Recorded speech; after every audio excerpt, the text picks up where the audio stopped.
اسلام میں احساس ذمہ داری کا بنیادی تصور کیا ہے؟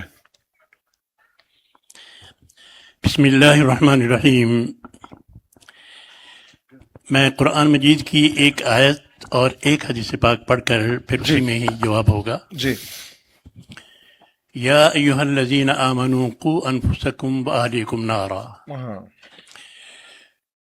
قرآن مجید میں تقریباً 90 مقامات پر اللہ رب العزت نے ایمان والوں سے خطاب کیا۔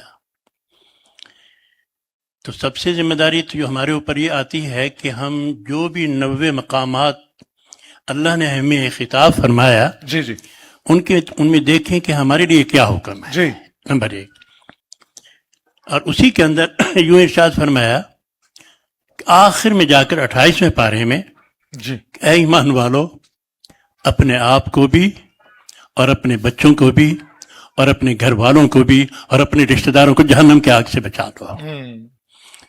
یہ بہت بڑی ذمہ داری ہے کہ ہر ایک اوپر احساس ذمہ داری ہونے کہ مجھے پہلے اپنے آپ کو درست کرنا ہے، بے شک ایسا ہی ہے، بے شک اور اس کے ساتھ ساتھ مجھے اللہ کے حقوق کو بھی ادا کرنا ہے، بے شک ایسا ہی ہے، اللہ کے بندوں کے حقوق کو بھی ادا کرنا بے ہے، اور اس کے ساتھ ساتھ جو بھی ساتھ میں ہیں، والدین کے حقوق ہیں، رشتہ داروں کے حقوق ہیں، ہر ایک کے حقوق کو خیال رکھ کے یہ احساس ہمارے اندر ہونا چاہیے۔ نمبر 1۔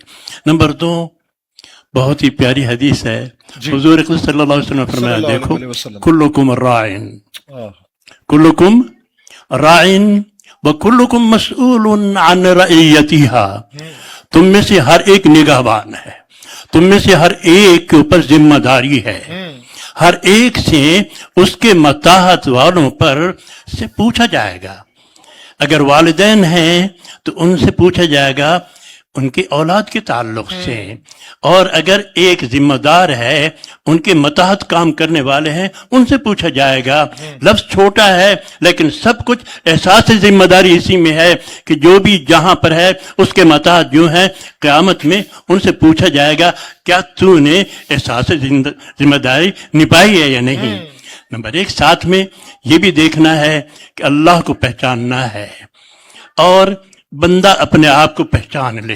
بے شک یہ بہت بڑی ذمہ داری ہے۔ بے شک۔ جب ہم اللہ کو پہچانیں گے سارے حقوق ہمارے سامنے آ جائیں بے گے، شک۔ اور جب بندوں کو پہچانیں گے بندوں کے حقوق کی بارہ خلاصہ کیا ہے کہ حقوق اللہ کو بھی سامنے رکھنا ہے، حقوق العباد کو بھی سامنے رکھنا ہے، تبھی جا کر احساس ذمہ داری پوری ہوگی۔ ماشاء اللہ۔ حافظ صاحب، آج کل کے معاشرے میں ہم دیکھتے ہیں کہ لوگ فرار حاصل کرتے ہیں ذمہ داریوں سے، تو اس کے بارے میں کیا کہنا چاہیں گے؟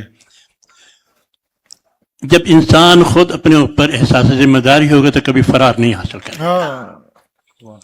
جب اسے احساس ذمہ داری ہو کہ میرے اوپر کچھ ذمہ داری ہے، جب اپنے آپ کے اوپر ریئلائز کر لے گا پھر کب فرار کرے گا؟ فرار تبھی کرے گا کہ جب وہ اپنے آپ کو ہی بھول چکا ہے۔ اس لحاظ سے اللہ نے یوں ارشاد فرمایا، وَلَا تَكُونُوا كَالَّذِينَ نَسُوا اللَّهَ فَأَنسَاهُمْ أَنفُسَهُمْ۔ ارے تم ان لوگوں کی طرح نہ ہونا کہ جنہوں نے اپنے آپ کو ہی بھلا دیا۔ انسان جب اپنے آپ کو بھلا دیتا ہے سب کو بھلا دیتا ہے۔ اس لحاظ سے اللہ نے یوں بھی ارشاد فرمایا، أَتَأْمُرُونَ النَّاسَ بِالْبِرِّ وَتَنْسَوْنَ أَنفُسَكُمْ وَأَنْتُمْ تَتْلُونَ الْكِتَابَ۔ کیا لوگوں کو تو حکم کرتے ہو نیکی کا، اپنے آپ کو بھول بیٹھے ہو؟ اپنے آپ کو بھول بیٹھے ہو؟ وَتَنْسَوْنَ أَنفُسَكُمْ أَفَلَا تَعْقِلُونَ، کیا عقل شعور میں نہیں؟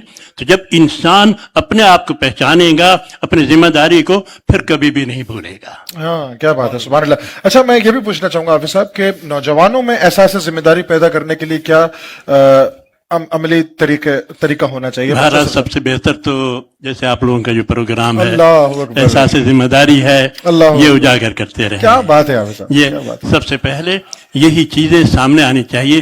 رمضان کا مقصد یہی ہے کہ رمضان میں آؤ اور رمضان سے دن سے سبق حاصل کرو، دن میں اللہ سے لو لگا کر رات کو اس کا کلام سنو، تمہیں احساس ذمہ داری اللہ ہوگی۔ اکبر، اللہ اکبر، جب اللہ کا سبحان کلام اللہ۔ سنیں گے رات کو اور دن کو، اور میں ساتھ میں یہ بھی پیغام دوں گا، یہ مت سمجھیں کہ ہم صرف رات کو قرآن سننا ہے، بلکہ دن کو بھی کچھ پڑھ لیا کرو، دن کو بھی کچھ پڑھ لیا کرو۔